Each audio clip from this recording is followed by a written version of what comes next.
Okay. Okay. All right. So, hi. Um, we have Emily Mello here today. Emily is amazing, and she will be attending Cornell Medical School this fall 2020. Um, so, Emily, thank you for being willing to do this with me. Tell me, like, when you submitted your application, what did you just have the most confidence in? Like, what was the strongest part of your medical school application? I think right off the bat, the strongest part for me were my stats, my numbers, my MCAT, and my GPA. Do you I knew mind going saying what in, they were? oh yeah, Like, absolutely. So just I had a 525 on my MCAT, and then my GPA was a 3.98. So I knew going in so that those pretty good. numbers, Pretty yeah, good. um, I knew going in that those numbers were competitive, and that it would give me kind of an edge, and would help me be considered by certain schools.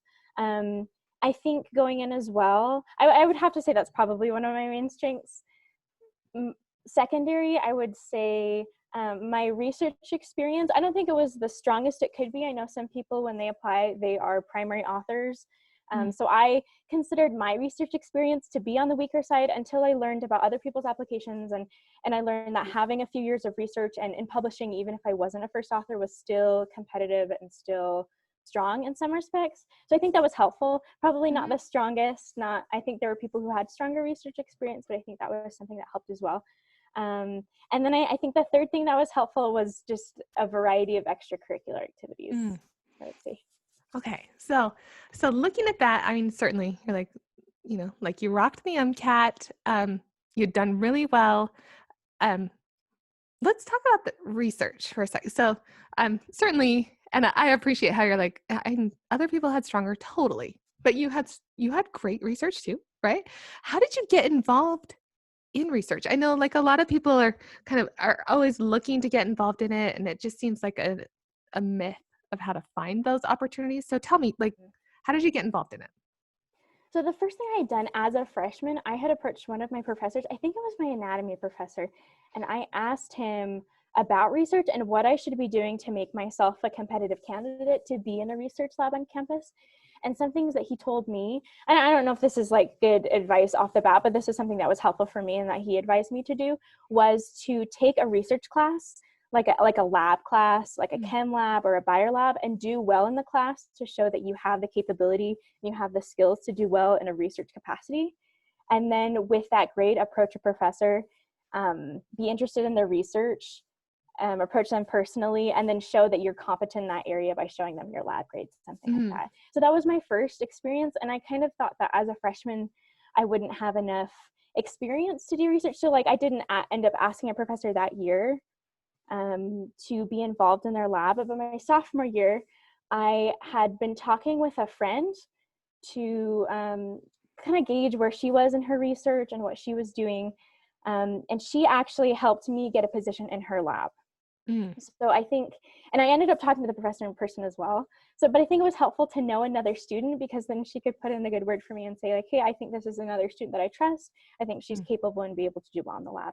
And so that's how I ended up in Dr. Poole's research lab in the MM Bio department, which wasn't actually in my department. I'm a PD Bio major, and that was an MM Bio lab. But kind of just through the recommendation of a friend, I was able to get into the lab. Mm. Um, so did you do what your anatomy professor said? And had you taken a lab class too to kind of help with that? So, Yeah. So I'd taken mhm, I'd taken the chem lab, and I believe I had taken some sort of bio lab. I don't remember if it was bio mhm, 240 or 241, what mhm, lab class it was, but I had done that. mhm. Okay. So when you started at BYU, did you know you wanted to go to medical school? Like, was that just kind of, you know, was that all the way?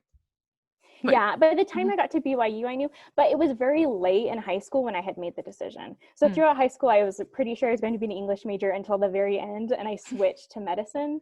mm, So I think I going into BYU, yes, but it was okay. like a very recent switch. Mm. So how did you know you wanted to get involved in research? Or you just said like, okay, if I'm going to go to medical school, I know I need to do research, you know? Yeah, I think it was kind of that second attitude. I do like, well, if I want to go to medical school, I have to get involved in research. But I knew I wanted to do something that I was interested in.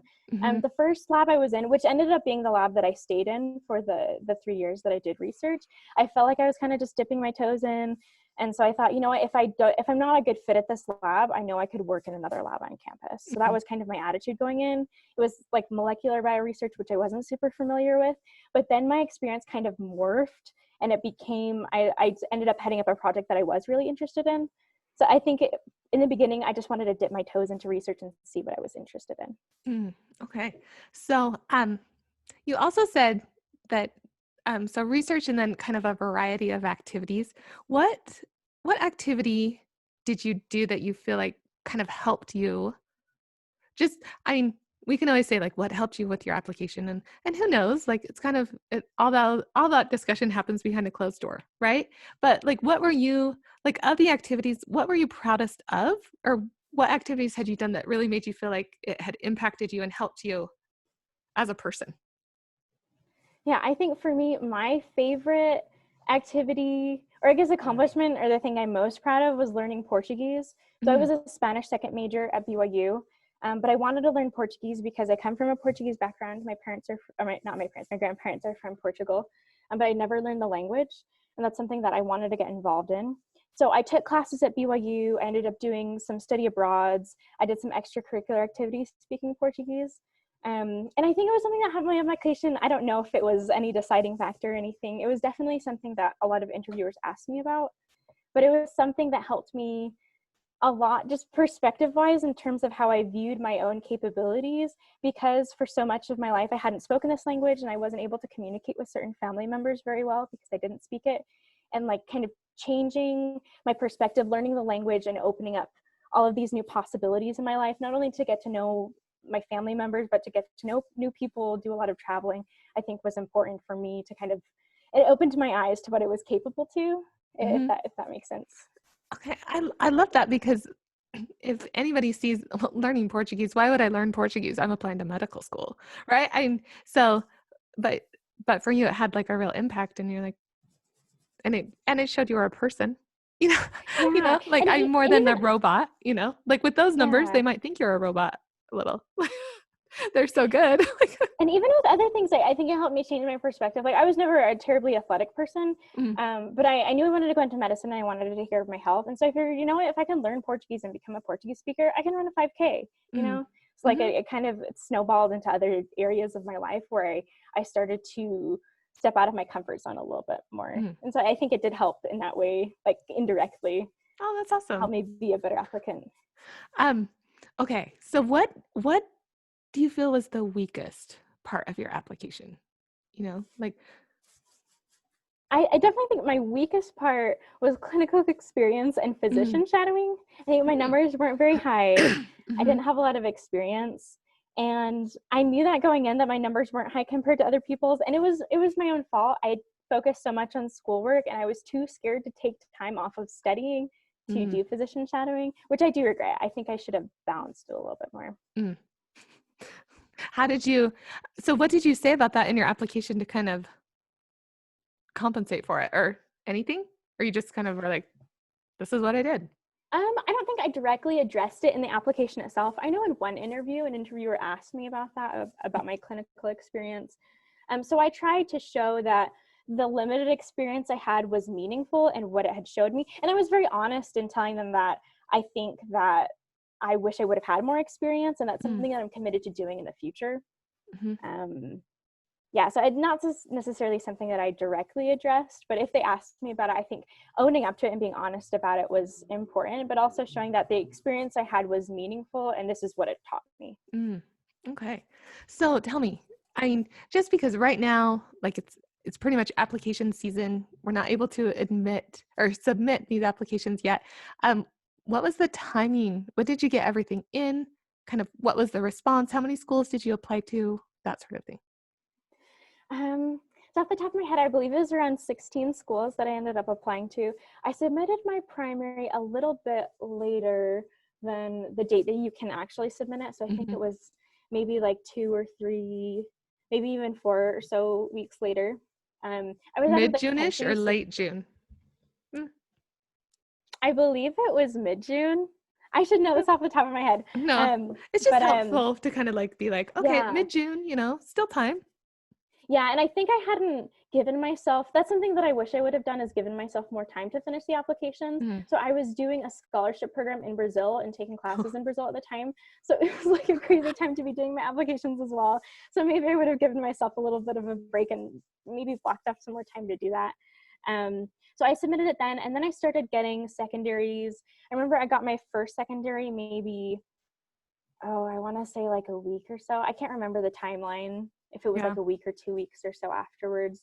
But they started trickling in. I got one and then two, and then a bunch of them came all at once, which I think was maybe the most stressful time, is when I had, 6 or 7 or 8 schools sending me their secondary applications at one time. How did you navigate that? Like what was your turnaround time on that? So it wasn't as ideal as I wanted it to be. From what I've seen some people recommend 2 weeks. I don't know if that's like a good time frame, but I took maybe like 3 weeks, Mm. sometimes even like 4 weeks to send in a secondary, which I mean, I wouldn't recommend. Like, don't I think do it was, that. No one. no. To send in the secondary. But I tried to stay within 2 to 3 weeks if it was possible. I think it's helpful to try and repurpose your essays if you can, like if you have similar essays, to try and use them. But it was difficult for me to do that. I found that a lot of the schools had essays that were pretty distinct.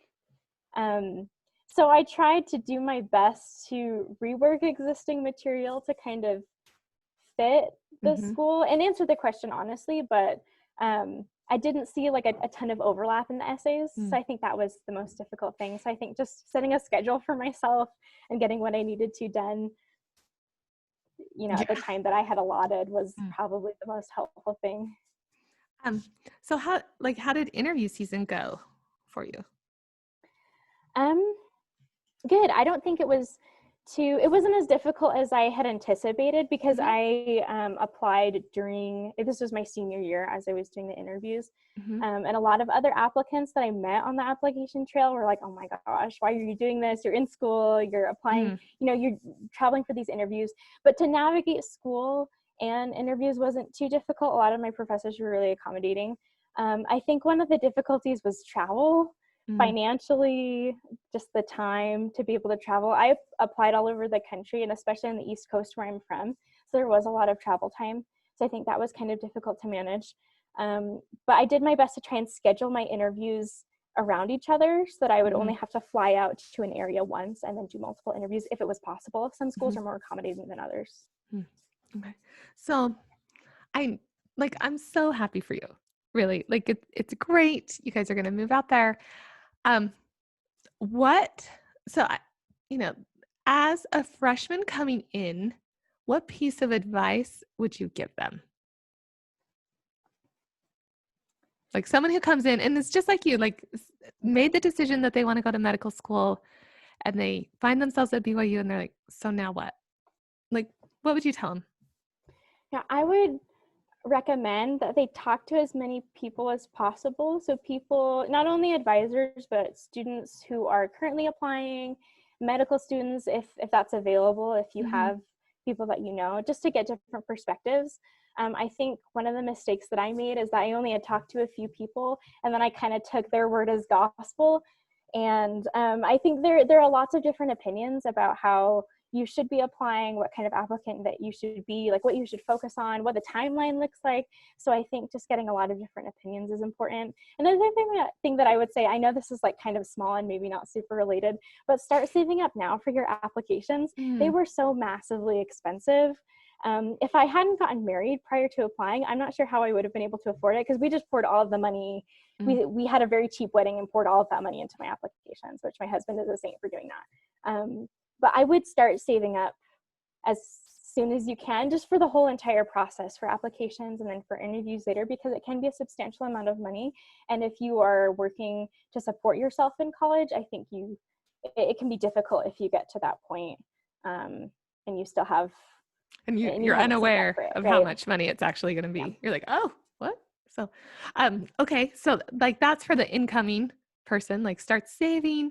Also, I kind of love that, like, I'll paraphrase that and say, like, start making friends, like you got your research opportunity because of a friend, so it's like start start talking to people is really important. I love that. And kind of Yeah. just because I think you never know what you're going to learn from them as you do it. So what would you tell the people who are applying right now? Like, let's pretend this is you a year ago. Like, what do you wish you would have known? Um, I think I wish I would have spent a little bit more time reflecting on my experiences. I think at this point it's difficult to get new experiences, and definitely you want to still be volunteering and involved in something as much as you can. I think right now it's a little bit more difficult. But I think with without like sitting and deliberately thinking about what I learned from these experiences, how it affected my life, it's hard to go into an interview scenario and be able to verbalize that to someone.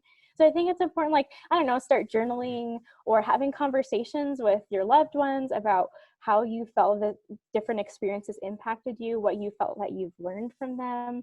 I don't know, I feel like it can sound kind of like cheesy or useless, but I think it's really important to sit and deliberately think about what you've learned from these experiences. And like I'll what, just second. I'll just say, like, yeah. it sounds like you're saying, and I say this all the time, so I'm going to repeat it. Like, the application requires so much introspection and really kind of sincere introspection. When it's not sincere, it's easy for me to see it. I can't imagine what it's like being on the med school admissions committee who reads so many, like, like it probably stands out like a sore thumb when it's insincere. So that introspection and just kind of like really thinking about it. I like that. Yeah, I'm kind of constructing a narrative. I think before that Mm-hmm. sounded a little too like not genuine to me, but it can be, right? Like just deciding who you are as a person, like how are you going to describe your journey to someone else? I think is important and difficult to do on a moment's notice. So it's helpful to think about, and ponder your experience and like what your narrative journey has been like as a person, So, who you've so become. what if we said, and this is why I'm like, so whoever is watching or listening, like, like Emily was the applicant who found that she had a lot of research experience and not as much shadowing or clinical experience. And so I'm sure, like, having seen your application, I know like so much of what your application talks about is your research experience, like your letters, your publication, like all of that, because it supports how you spent your time, like I appreciate that you didn't try and kind of create better introspective experiences from chatting when you didn't have a ton of them. Like certainly they were there, but you didn't try and create it as being like, and I love to shadow physicians, right? Because you're like, I better not say that because I don't have the numbers to back that up. So Yeah. focusing on like what you were really good at, it sounds like it really worked for you, which it did, which is so awesome. Anything else you'd like them to kind of know? Any other pieces of advice for those kind of in the pipeline? Um, I don't know. I would say just try and have as many new experiences as you can. I think I didn't anticipate when I started at BYU that I was going to learn Portuguese or that I was going to learn Spanish, or that I was going to be involved in the research that I'm involved in now with vaccine awareness. So I would, yeah, what I would say is just try and get as many new experiences as you can, expose yourself to new things, go to like different lectures or clubs or groups, because you never know when you're going to have an experience that could lead to something that not only like helps you stand out as an applicant, but that's really going to enrich your life and help you become a better physician. Oh, I love that. So, okay. Well, good luck at Cornell. We're Thank excited to you. have you come back and lecture in our medical school or in our like physician lecture series class. Like, oh my gosh, that'd be so amazing. So, all right. Thank you.